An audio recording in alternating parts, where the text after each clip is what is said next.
I'm excited to tell a St. Nicholas Day tale to you today. The story will be The Baker's Dozen. It's a St. Nicholas tale by Alan Shepard. When I first learned about this story, I was kind of excited about it, and so I looked up a lot about St. Nicholas Day. I didn't know much about it, and I'm going to put on my librarian's cap and tell you about it today. Most of the information I found from World Book Encyclopedia, but also a little bit from a couple of books about the ways children celebrate Christmas around the world. First of all, St. Nicholas Day is December 6th. It's celebrated by Europeans, but also by European immigrants wherever they settle in the world.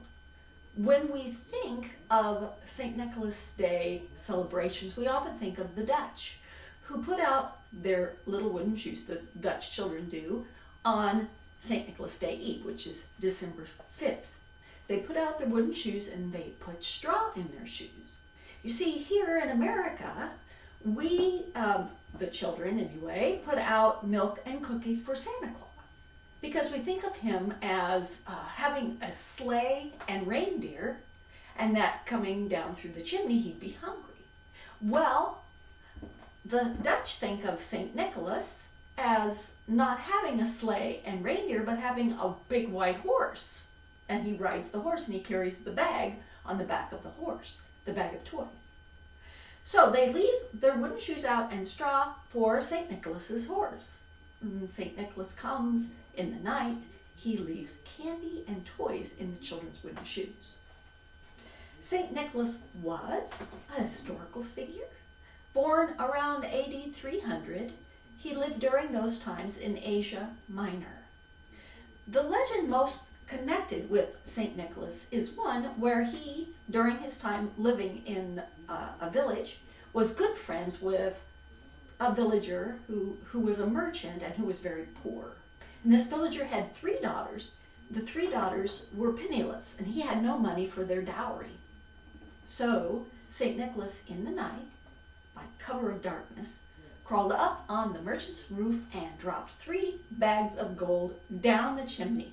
Well, they happened to land in the stockings that the daughters had hung by the fireplace. It was the custom in those days to wash your socks and hang them up there, which gives us the custom of hanging stockings by the fireplace and having them filled at night by Santa Claus. So that is the custom that is best known about St. Nicholas. And St. Nicholas has always been known as the patron saint of children, and it all kind of fits together. The customs were brought over here to the United States by immigrants from many different European countries, and the Dutch children called him Sinterklaas. And I'm not sure exactly what that all meant. I looked it up, and I'm still not sure, but it's sure easy to tell that Sinterklaas could become Santa Claus, and that's where we get the name of Santa Claus. Now, another thing, here's a picture of the way the Dutch see St. Nicholas. Tall and thin, with a high bishop's cap and long red flowing robes. And you'll notice, he doesn't look as rotund as the Santa Claus we think of now. Actually, he didn't get that rotund shape until about the 1900s. So that's a little history on St. Nicholas. Now for the story.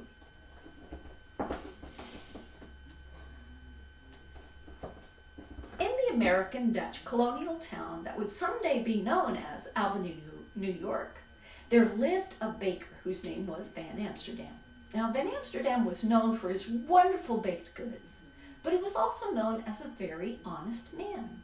Every day he would check his scales and make sure that they measured correctly. His motto was, I give my customers exactly what they pay for, not more and not less. Well, never was Van Amsterdam's shop busier than in the days before St. Nicholas Day. He was known for his wonderful St. Nicholas Day cookies. He would make up a big batch of gingerbread and roll it out thin. And then he would cut St. Nicholas shapes in the way that the Dutch saw him, tall and thin with a high bishop's cap and long red flowing robes. He would use frosting to frost them up just so. Well, it was St. Nicholas Day Eve When Van Amsterdam was cleaning up his shop, the bell on his door rang. Ding, ding, ding, ding, ding. And in walked an old woman with a long dark shawl. Van Amsterdam, I wish to purchase a dozen of your St. Nicholas Day cookies, please. Why, certainly, madam, he said, and he began to count them out. When he got the 12 cookies counted out, he began to wrap them up. No, Van Amsterdam, I said a dozen. You're only giving me 12. Well, madam, a dozen is 12. Well, I say a dozen is 13. Give me one more. Man, a dozen is 12. My customers get exactly what they pay for, not more and not less. Van Amsterdam, your heart is as small as your fist is tight. Fall again, mount again, learn how to count again. And she was gone. Well, I don't need customers like that, said Van Amsterdam. Things were different in his shop from that day forward. When he would try to bake something, it didn't turn out right, ever. The bread would come out too tall and spongy, or flat and tasted like a brick. The cookies were either burnt or crumbly. His pies were either too sour or too sweet. Nothing seemed right, and his customers noticed, and they began dropping off. Oh, that old woman, I think she bewitched me, said Van Amsterdam. Is that how I am repaid for my honesty? Well, things went from bad to worse. And before long, Van Amsterdam had no customers at all. And so it was hard to keep any baked goods on the shelf because he had to throw them out day after day. Soon a full year had passed, and it was close to St. Nicholas Day again. Now, Van Amsterdam hoped that his cookies would come through and that people would come back for them because, you know, he was known far and wide for those St. Nicholas Day cookies. But alas, he didn't even think they tasted very good. And finally, St. Nicholas Day Eve came. He sat looking at all the cookies he had made. I'm not sure what to do, he said. I don't seem to be able to bake anymore, and I don't know of any other trade. I sure wish St. Nicholas would help me now. He locked his shop door and went to bed. That night, he had a dream. He dreamed he was a little boy again, playing on a hillside in the snow with his friends. Well, up over the hillside came St. Nicholas himself, riding on his snow-white steed. He galloped down to the bottom of the hill, pulled a bag off of his horse, and began to pass them out to the children. The funny thing was, the more he passed out, the more presents he had in his bag. Finally came to Van Amsterdam, and he handed him his present. Van Amsterdam looked, and it was one of his own St. Nicholas Day cookies. He looked up to thank St. Nicholas, but he had vanished. Van Amsterdam awoke with a start.